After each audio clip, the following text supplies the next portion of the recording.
የዩኒቨርሲቲና የሃይስኩል እረፍት ማለት መኝታና ፊልም ብቻ ይመስልሃል? ተሳስተሃል። ይህ ሁልጊዜ ራስን የምትሰራበት እንጂ የምታባክንበት ጊዜ አይደለም። ብዙ ተማሪዎች ከዩኒቨርሲቲ ወደ ቤት ሲመለሱ ጊዜያቸውን በከንቱ ያባክናሉ። አንቺ ግን እንደነሱ መሆን የለብሽም። ዲግሪህን ብቻ ሳይሆን ህይወታችሁን የሚቀይሩ 10 ሚስጥሮችን እነግራችኋለሁ። የመጨረሻዋ ነጥብ በተለይ ለዩኒቨርሲቲና ለሃይስኩል ተማሪዎች ወሳኝ ናት። ሰላም ጤና ይስጥልኝ። እንኳን ወደዚህ ቻናል በሰላም መጣችሁ። ከዩኒቨርሲቲ ረፍት ወጣችሁ ቤት ስትገቡ ምን ላደርግ ብላችሁ ተጨንቃችኋል ወይስ ዝም ብሎ መኝታና ፊልም ላይ ናችሁ? በዚህ ቪዲዮ ውስጥ ተማሪዎች ከግቢ ወደ ቤት ሲመለሱ ሊያደርጓቸው የሚገቡ ውጤታማና ስኬታማ የሚያደርጉ 10 ወሳኝ ተግባራትን በዝርዝር እናያለን። ከቻላችሁ እስክሪፕቶና ኖት ደፍተር ይዛችሁ ብትከታተሉኝ ይበልጥ ትጠቀማላችሁ። ለዚህ ቻናል አዲስ ከሆኑ የደወል ምልክቷን በመጫን ቤተሰብ ይሁኑን። ምክንያቱም በዚህ ቻናል ላይ አሁንም ነገም የምናቀርበው በእውነት ላይ የተመሰረቱ ድንቅ ትምህርታዊ ፕሮግራሞችን ነው። እስከ መጨረሻው አብራችሁን ቆዩ። አንደኛ፣ ተግባራዊ ክህሎቶችን ማዳበር ቢልድ ፕራክቲካል ስኪልስ። በክፍል ውስጥ የተማርከውን የንድፈ ሐሳብ ቲዮሪ እውቀት ወደ እውነተኛ ዓለም መሳሪያነት መቀየር ማለት ነው። ይህ እርምጃ ለምን ወሳኝ እንደሆነና እንዴት በዝርዝር መተግበር እንደምትችል በሚመለከተው መልኩ እንየው። የመጀመሪያው ከተማሪ ወደ ባለሙያ መሸጋገሪያ ድልድይ ነው። ዩኒቨርሲቲ ምንና ለምን የሚሉትን ጥያቄዎች ይመልሳል። ተግባራዊ ክህሎት ደግሞ እንዴት ለሚለው ጥያቄ መልስ ይሰጣል። ለምሳሌ በክፍል ውስጥ ስለ ዜና አጻጻፍ፣ ስለ ስርዓት መማርህ ቲዮሪ ነው። ነገር ግን ያንን ዜና በአዶቤ ፕሪሚየር ፕሮ ኤዲት አድርገ ለተመልካች በሚስብ መልኩ ማቅረብ ተግባራዊ ክህሎት ነው። ይህ ድልድይ ነገ ስራ ፍለጋ ስትወጣ ምን ተምርሃል ለሚለው ጥያቄ ብቻ ሳይሆን ምን መስራት ትችላለህ ለሚለው ወሳኝ ጥያቄ ምላሽ እንድትሰጥ ያደርግሃል። ሌላኛው የዲጂታል ዘመን መሳሪያዎችን መታጠቅ። በአሁኑ ሰዓት ዓለም በቴክኖሎጂ እየተመራች ነው። ተማሪዎች ወደ ቤት ሲሄዱ ሊያዳብሯቸው የሚገቡ ዋና ዋና ተግባራዊ ጥበቦችን እንይ። ግራፊክስ ዲዛይን፣ መረጃን በምስል መግለጽ መቻል ትልቅ አቅም ነው። ፖስተሮችን፣ መጽሔቶችን ወይም የማህበራዊ ሚዲያ ምስሎችን በራስ መስራት መቻል በማንኛውም ድርጅት ውስጥ ተፈላጊ ያደርግሃል። ቪዲዮ ኤዲቲንግ አሁን ላይ የቪዲዮ ይዘት ኮንተንት ንጉስ ነው። አንድ መረጃ ቃለ መጠይቅ አሳጥሮ ሙዚቃና ግራፊክስ ጨምሮ ለተመልካች በሚመች መልኩ ማዘጋጀት መቻል ትልቅ የገቢ ምንጭ ጭምር ነው። የኮምፒውተር ጥበብ ከወርልድና ከኤክስ ባለፈ ዳታን መተንተን እና መረጃዎችን በዲጂታል መንገድ ማደራጀት ለወደፊት ስራ መሰረት ነው። ሌላኛው የፈጠራ ነፃነትን መጎናጸፍ። ተግባራዊ ክህሎት ሲኖር በሰው አትመካም። የራስን ሀሳብ በራስ መሳሪያዎች ወደ ውጤት ትቀይራለህ። የራስህ የሆነ የዩቲዩብ ቻናል ወይም የዲጂታል ሚዲያ ብራንድ ለመጀመር ብታስብ ሰው ቀጥረህ ኤዲት እስኪያደርግልህ ትጠብቃለህ። ይህ ደግሞ በራስ የመተማመን ስሜትህን ሰልፍ ኮንፊደንስ በእጅጉ ይገነባል። እኔ ይህን መስራት እችላለሁ ብሎ በልበ ሙሉነት መናገር የምትችለው መሳሪያውን መያዝ ስትችል ነው። ብዙ ጊዜ አዳዲስ ተመራቂዎች ስራ ሲፈልጉ ልምድ ይጠይቃሉ።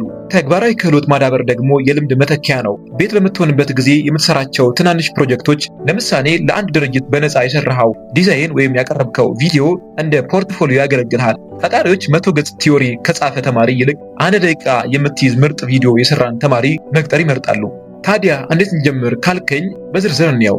ዩቲዩብን እንደ መምህር ተጠቀም። አዳዲስ ሶፍትዌሮችን እንደ ፎቶሾፕ፣ ካፕከት ወይም ካንቫ በነፃ መማር ትችላለህ። በትንሽ መጀመር የግድ ውድ ኮምፒውተር አያስፈልግም። በእጅ ባለው ስልክ ጥራት ያላቸው ቪዲዮዎችን መስራት፣ ኤዲት ማድረግ መለማመድ መጀመር ትችላለህ። ለጓደኛ የልደት ቪዲዮ መስራት ወይም ለአንድ ትንሽ ክለብ ፖስተር በመንደፍ እውቀትህን ፈትን። ዩኒቨርሲቲ አእምሮህን ሲያሰፋ፣ ተግባራዊ ክህሎት ደግሞ እጆችህ ውጤት እንዲያመጡ ያደርጋቸዋል። ቤት በምትሆንበት ጊዜ እነዚህን ጥበቦች ማዳበርህ ነገ ግቢ ስትመለስ ካንተ እውቀት ባለፈ ችሎታህን እንድታሳይ ያደርግሃል። አሁን ባለው የቴክኖሎጂ እድገት የትኛውን ተግባራዊ ክህሎት ለወደፊት እቅድ የበለጠ የሚጠቅም ይመስልሃል? ሁለተኛ፣ አዳዲስ ቋንቋዎችን መማር ለግል እድገት ብቻ ሳይሆን ለአንድ ተማሪ በተለይም በመገናኛ ብዙሃን ዘርፍ ለሚሰራ የዓለም አቀፍ መስኮትን እንደ መክፈት ይቆጠራል። በአሁኑ ወቅት በዓለም ላይ ካሉ መረጃዎች ውስጥ ከግማሽ በላይ የሚሆኑት በእንግሊዝኛ ቋንቋ የተዘጋጁ ናቸው። ለምሳሌ በዩኒቨርሲቲ ስራ ስለ አንድ ዓለም አቀፍ ክስተት ጥናት ማድረግ ብትፈልግ በእንግሊዝኛ ወይም በሌሎች ታዋቂ ቋንቋዎች እንደ አረብኛ፣ ፈረንሳይኛ ወይም ማንዳሪን መረጃዎችን ማግኘት መቻል ከሌሎች የግቢ ተማሪዎች አንድ እርምጃ ያስቀድመሃል። መረጃዎችን ከምንጩና ሳይበረዙ ለማግኘት ያስችልሃል። ተርጓሚ ሳያስፈልግ የዓለምን ፖለቲካ፣ ቴክኖሎጂና ባህል በቀጥታ ትረዳለህ። አዲስ ቋንቋ መማር አዲስ ባህል መማር ነው። ቋንቋ የሰዎችን አመለካከት፣ ስሜትና ታሪክ ይሸከማል። አዲስ ቋንቋ ስትማር አእምሮ በሁለትና በሶስት አቅጣጫ ማሰብ ይጀምራል። ይህ ደግሞ ለፈጠራ ስራ እና ለችግር አፈታት ብቃት ትልቅ እገዛ ያደርጋል። የሰዎችን ስነ ልቦና በተሻለ ሁኔታ መረዳት ትችላለህ። የሰዎችን ስነ ልቦና በተሻለ ሁኔታ ለመረዳት እና የተለያየ ባህል ካላቸው ሰዎች ጋር በቀላሉ ለመግባባት ያስችልሃል። ዓለም አቀፍ ድርጅቶች፣ ኤንጂኦዎች፣ ኤምባሲዎችና ትላልቅ የሚዲያ ተቋማት እንደ ቢቢሲ፣ አልጀዚራ ወይም ሲኤንኤን ሰራተኞችን ሲቀጥሩ ከአንድ በላይ ቋንቋ መናገር መቻልህን እንደ ትልቅ መስፈርት ያያሉ። በተለይ በጋዜጠኝነት ዘርፍ 2 እና 3 ቋንቋ የምትችል ከሆነ እንደ ዓለም አቀፍ ዘጋቢ ኢንተርናሽናል ኮረስፖንዳንት የመቀጠር ዕድልህ ከፍተኛ ነው። በትርፍ ጊዜ መጽሐፍትን፣ ፊልሞችን ወይም ሰነዶችን በመተርጎም ተጨማሪ ገቢ ማግኘት ትችላለህ። አዲስ ቋንቋ ተምረህ ስትናገር የሚሰማ እርካታ ልዩ ነው። በማንኛውም ስብሰባ ወይም ጉባኤ ላይ ሐሳብን በልበ ሙሉነት በእንግሊዝኛ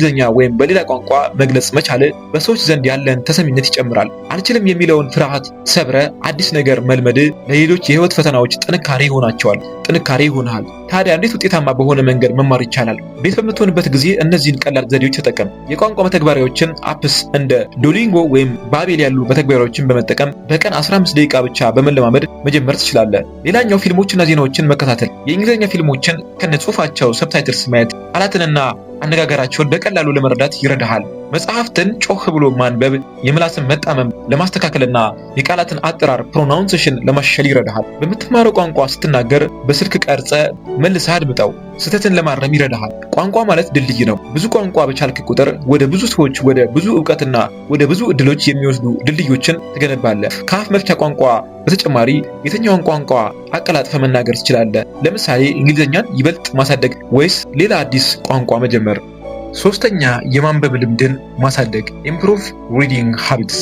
ዝም ብሎ ቃላትን በአይን መላጥ ማለት አይደለም። ይልቁንም የማታውቀውን ዓለም በሰው አእምሮ መነጽር ማየት ማለት ነው። ብዙ ተማሪዎች ዩኒቨርሲቲ ውስጥ የግሬድ ወይም የፈተና እስረኛ ስለሆኑ ከትምህርት ውጪ ማንበብ ያለውን እውነተኛ ጣዕም ይዘነጉታል። የመማሪያ መጽሐፍ ቴክስት ቡክስ ምን ማድረግ እንዳለብህ ይነግሩሃል። ጠቅላላ ንባብ ግን ማን መሆን እንዳለብህ ያሳዩሃል። ታሪክን ስታነብ ካለፈው ስህተት ትማራለህ። የአሁኑን ዓለም ሁኔታ በምክንያት ትረዳለህ። ሳይኮሎጂ ወይም ስነ ልቦና ስታነብ የሰዎችን ባህሪ፣ ፍላጎትና ስሜት የመረዳት አቅም ይጨምራል። ይህ ደግሞ መሆን ለምትፈልገው ስራ ሰዎችን ስትጠይቅ፣ ኢንተርቪው ስታደርግ ምን አይነት ጥያቄ መጠየቅ እንዳለብህ ፍንጭ ይሰጥሃል። ቢዝነስ ስታነብ ገንዘብ እንዴት እንደሚሰራ እና ዓለም በኢኮኖሚ እንዴት እንደምትሽከረከር ትረዳለህ።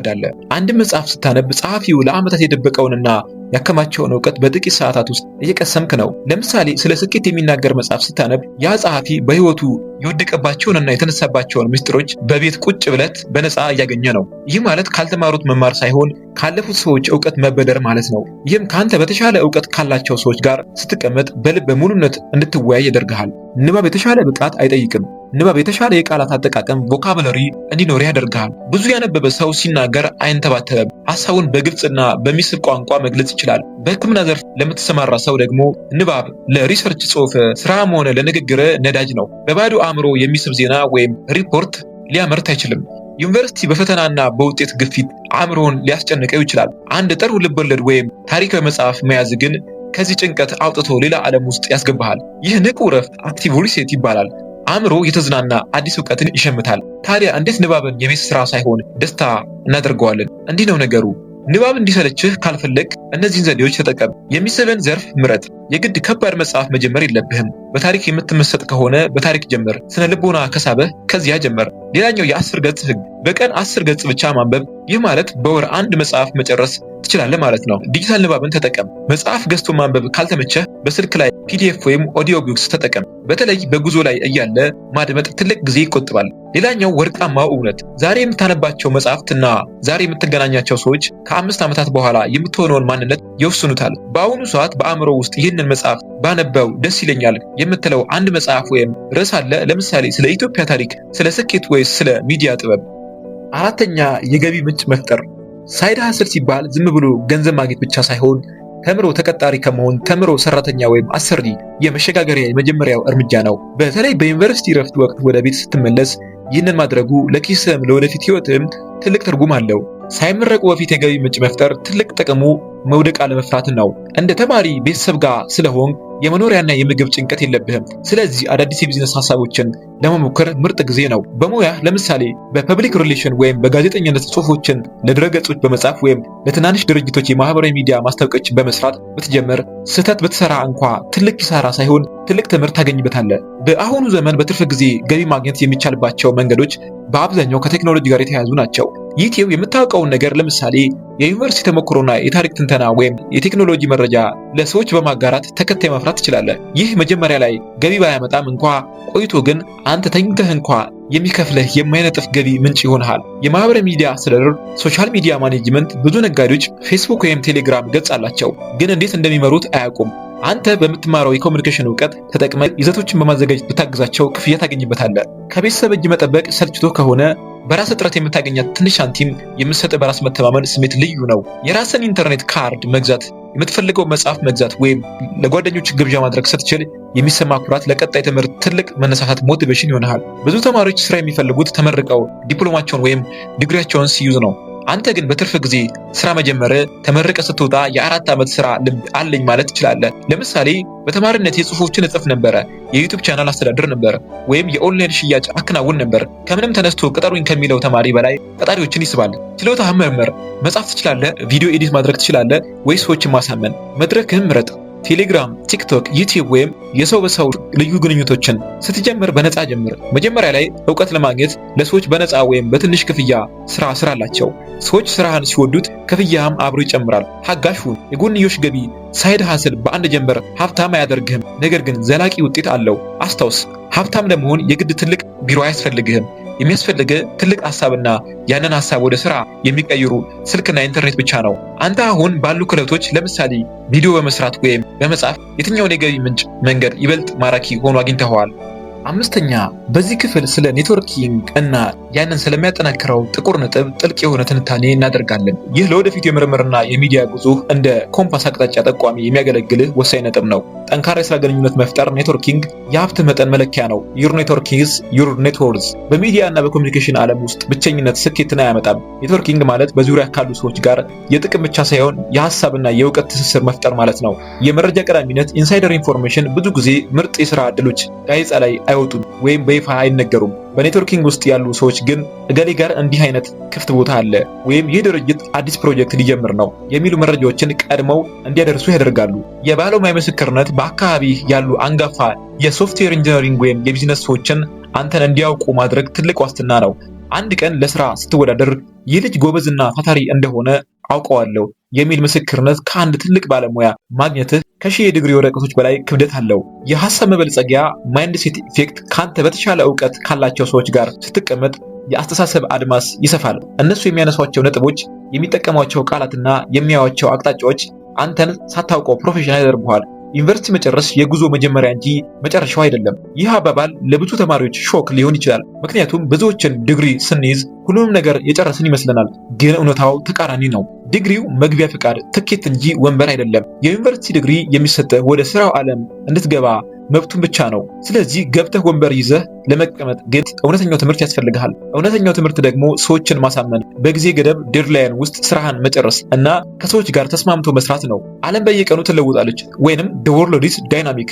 ዩኒቨርሲቲ ውስጥ የተማርከው ሞጁል ታትሞ ካለቀ 5 ዓመት ሆኖት ሊሆን ይችላል። ነገር ግን ዛሬ ዓለም ላይ የወጣው አዲስ የኤአይ ቴክኖሎጂ ወይም የሚዲያ አዝማሚያ ወይንም ትሬንድ ግቢ ውስጥ ላይኖር ይችላል። ስለዚህ ከግቢ ስትወጣ ሁሉንም አውቃለሁ ከማለት ይልቅ ሁልጊዜ ተማሪ ነኝ ብለህ አእምሮህን ክፍት ማድረግ አለብህ። ስትሬት ስማርት መሆን ዩኒቨርሲቲ ቡክ ስማርት ወይንም ደግሞ የመጽሐፍ እውቀት ያለው ያደርግሃል። ከግቢ ውጭ ያለው ዓለም ግን ስትሬት ስማርት ወይንም ደግሞ የህይወት ብልሃት ያለው እንድትሆን ይጠቅምሃል። ይህ ማለት ከሰው ጋር እንዴት ተግባብቶ ጉዳዩን ማስፈጸም እንደሚቻል፣ ውድቀትን እንዴት መቋቋም እንደሚቻልና እድሎችን እንዴት አድርጎ መያዝ እንደሚቻል መማር ማለት ነው። ታዲያ ይህንን ለለውጥ እንዴት እንጠቀምበት ካላችሁኝ፣ የመጀመሪያው ራስን ዝቅ ማድረግ ነው። ትልቅ ቦታ ካላቸው ሰዎች ጋር ስትገናኝ ለመማር ያለህን ጉጉት አሳይ። ሰዎች እውቀታቸውን ለሚጠማ እና ለሚያከብራቸው ሰው ማካፈል አይሰስቱም። ሌላኛው በክፍል ውስጥ መማር። ቤት ስትሆን በአካባቢያችሁ ያለ የሚዲያ ቢሮዎችን ጎብኝ። ተማሪ ነኝ፣ ስራችሁን ማየት ፈልጋለሁ ብለህ ጠይቅ። ይህ ድርጊት ብቻ ስለ አንተ ትልቅ ፍላጎትና ታታሪነት ምስክር ይሆናል። ትስስርን መመዝገብ። ያገኘውን ሰው ስም፣ ስልክና የት እንደተዋወቃቸው መመዝገብ አልፎ አልፎ እንዴት ነህ በማለት ግንኙነቱን አድስ። በአጠቃላይ ዩኒቨርሲቲ መሰረቱን ሲሰጥ ኔትወርኪንግና ከግቢ ውጭ ያለው ጥረት ደግሞ ህንፃውን ይገነባሉ። ከነዚህ ሁሉ ነጥቦች በመነሳት አንተ ጋዜጠኝነትን ስትጨርስ በየትኛው ሚዲያ ዘርፍ ለምሳሌ ሬዲዮ፣ ቴሌቪዥን ወይንስ ዲጂታል ሚዲያ ላይ ተጽዕኖ መፍጠር ትፈልጋለህ? ያንን ካወቅ ኔትወርኪንግ ማነጣጠር ትችላለህ። ስድስተኛ በጎ ፈቃደኝነት። ቮለንተሪዝም ማለት ጊዜንና እውቀትን ያለ ክፍያ ለሌሎች መስጠት ቢመስልም በጥልቅ ሲታይ ግን ለራስ ስኬት የምታደርገው ትልቁ ኢንቨስትመንት ነው። በተለይ የፐብሊክ ሪሌሽን እና በኮሚኒኬሽን ዘርፍ ለሚሰማራ ተማሪ በጎ ፈቃደኝነት ማለት የስራ ዓለም መለማመጃ ላቦራቶሪ ማለት ነው። ብዙ ተማሪዎች ስራ ሲፈልጉ ሲቪያቸው ላይ የሚጽፉት ዲግሪ ብቻ ነው። በበጎ ፈቃደኝነት ስታገለግል የስራ ልምድ ክፍተትን ትሞላለህ። ቀጣሪዎች ከተመረክ በኋላ ምን እያደረክ ነበረ ሲሉህ በእንዲህ ያለ በጎ አድራጎት ድርጅት ውስጥ የሚዲያና የህዝብ ግንኙነት ስራ እሰራ ነበረ ስትል ለሌሎች አመልካቾች 10 እርምጃ ትቀድማቸዋለህ። ያለ ክፍያ ለመስራት ፈቃደኛ መሆንህ ለስራ ያለን ፍቅር እና ታታሪነት ኮሚትመንት ያረጋግጣል። ዩኒቨርሲቲ ውስጥ ስለ ሶሻል አድቮኬሲ ማህበረሰባዊ ጥበቃ በንድፈ ሐሳብ ትሰማራለህ። በጎ ፈቃደኝነት ግን በተግባር ትሰማራለህ። ይህንን ሁሉ ተግባራዊ ልምድ በመቅሰም ለበጎ አድራጎት ድርጅቱ መግለጫዎችን በመጻፍ ቪዲዮዎችን በመቅረጽ ወይም ዝግጅቶችን በማስተባበር ኢቨንት ኦርጋናይዚንግ የሙያ ብቃትን ታዳብራለህ። መሪነትን መለማመድ በበጎ ፈቃደኝነት ቡድን ውስጥ መሪ በመሆን ሰዎችን ማስተባበር፣ ውሳኔ መስጠትና የቡድን ስራን ቲምወርክ ትማራለህ።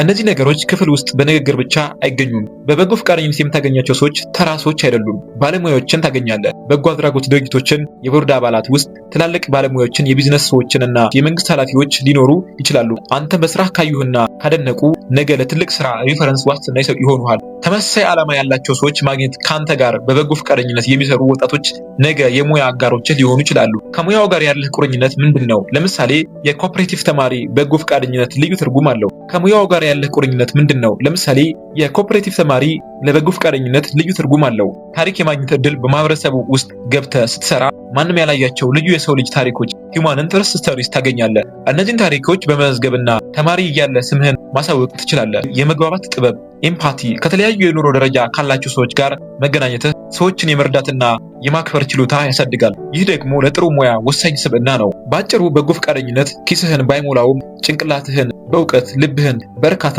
ሲቪህን ደግሞ በክብር ይሞላዋል። ለምሳሌ በአካባቢ የሚገኝ ወላጅ አልባ ህፃናት ማዕከል ቢኖር ለዚያ ማዕከል የሚሆን አጭር የቪዲዮ ፕሮፋይል ሰርተህ ብትሰጣቸው አንተ ለሙያ መለማመጃ ታገኛለህ። እነሱ ደግሞ ራሳቸውን አንተ በምትኖርበት አካባቢ ለምሳሌ መቀሌ ውስጥ ወይም በየትኛውም የኢትዮጵያ ክፍል በሙያ እውቀት ብታሳትፋቸው ደስ የሚሉ ምን አይነት ማህበራዊ ስራዎች አሉ? ለምሳሌ የትምህርት ግንዛቤ፣ የአካባቢ ጥበቃ ወይም ሰብአዊ እርዳታ።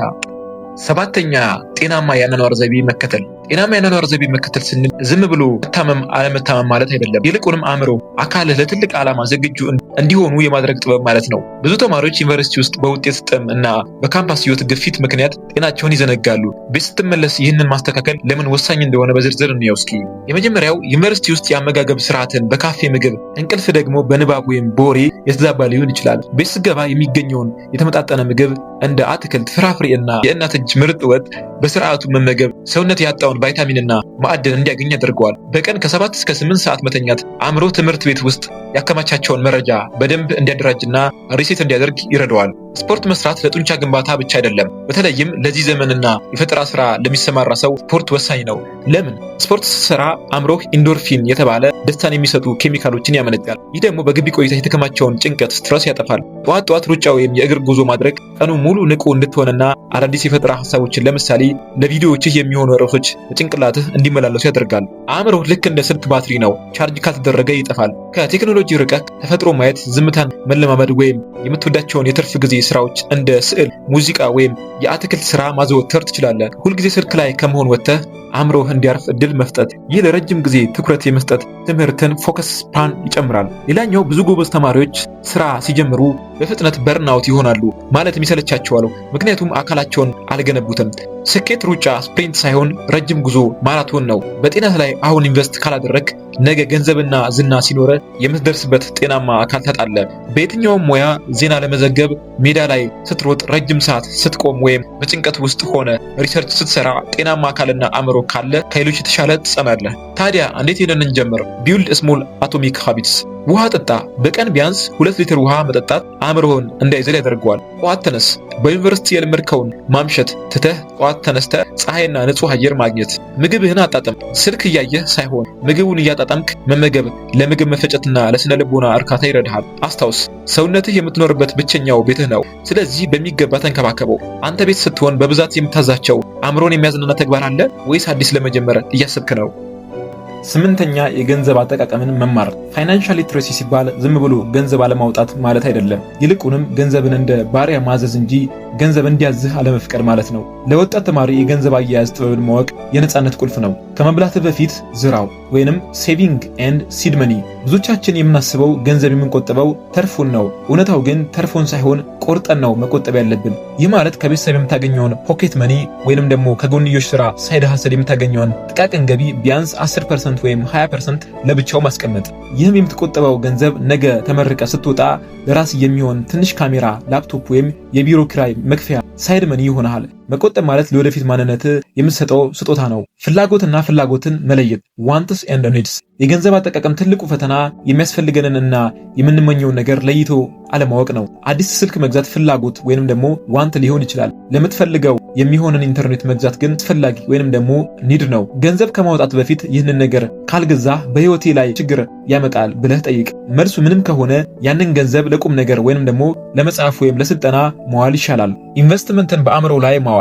በወጣትነት ጊዜ የምታጠፋው እያንዳንዱ ሳንቲም ሁለት መልክ አለው። ወይ ወጪ ኤክስፔንስ ነው ወይ ደግሞ ኢንቨስትመንት ነው። በትርፍ ጊዜ ያገኘኸውን ገቢ አልባሳት ላይ ከማዋል ይልቅ አንድ ቪዲዮ ኤዲቲንግ ኮርስ ወይም የቋንቋ ማሻሻያ ትምህርት ብትገዛበት ያ ገንዘብ ተመልሶ ወጥቶ ብዙ ብር ይፈጥርልሃል። ኪስ ባዶ ቢሆን እንኳን ጭንቅላትን በእውቀት ከሞላኸው ያ የጭንቅላት እውቀት ኪስህን መሙላቱ አይቀርም። ከሙያው ስኬት ጋር ያለው ግንኙነት የገንዘብ አያያዝ ከምትማረው ኮርስና ከግል ሕይወት ጋር እንዴት ይገናኛል? ገለልተኝነትን መጠበቅ። አንድ የግቢ ተማሪ የገንዘብ አያያዙ ደካማ ከሆነ እና ሁልጊዜ ችግር ላይ ከሆነ ለጥቅማ ጥቅም የመሸጥ ወይም ሙስና የመቀበል እድሉ ከፍተኛ ይሆናል። የገንዘብ ነፃነት ሲኖርህ ግን እውነትን ያለ ፍርሃት ትናገራለህ። የራስን ሚዲያ መምራት። ወደፊት የራስን የዩቲዩብ ቻናል የሚዲያ ድርጅት ብታቋቁም ድርጅቱ እንዳይከስር የገንዘብ ፍሰትን ካሽ ፍሎ ማስተዳደር መቻል አለብህ። ይህ ትምህርት ደግሞ የሚጀምረው ዛሬ በእጅ ካለችው ጥቃቅን ሳንቲም ነው። ታዲያ እንዴት እንጀምር? ፕራክቲካል ስቴፖችን እንይ እስኪ።